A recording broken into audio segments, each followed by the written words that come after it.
में आइस पाइस खेलत आइब तू घर के पीछे कमहिया रहो। 22 में आइस पाइस खेलत आइब तू घर के पीछे कमहिया रहो। लेके ग्रीटिंग कार्ड हम आइब बोलेला हैप्पी न्यू ईयर हो। लेके ग्रीटिंग कार्ड हम आइब बोलेला हैप्पी न्यू ईयर हो।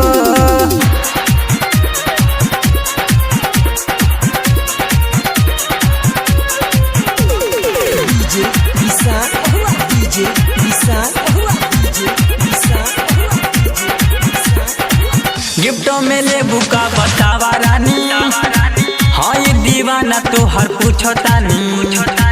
1 जनवरी के आइब मिले दिल में बालू तू दिल जानी। हो गिफ्टों में ले बुका बतावा रानी, हाँ ये दीवाना तो हर पूछो तानी। 1 जनवरी के आइब मिले दिल में बालू तू दिल जानी।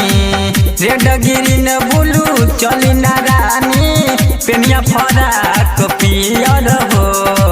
लेके ग्रीटिंग कार्ड हम आइब बोलेला हैप्पी न्यू ईयर हो। लेके ग्रीटिंग कार्ड हम आइब बोलेला हैप्पी न्यू ईयर हो।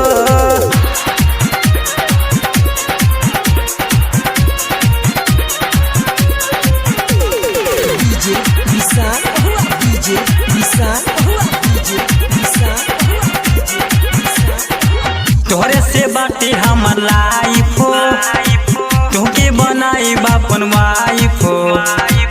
अमित धड़कन के हाउ तू जान, फुल मजा करिया नाइट हो।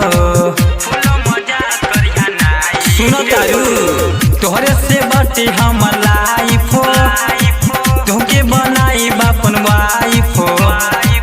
अमित धड़कन के हाउ तू जान, फुल मजा करिया नाइट हो।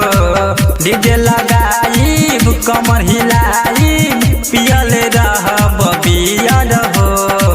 लेके ग्रीटिंग कार्ड हम आइब बोलेला हैप्पी न्यू ईयर हो। लेके ग्रीटिंग कार्ड हम आइब बोलेला हैप्पी न्यू ईयर।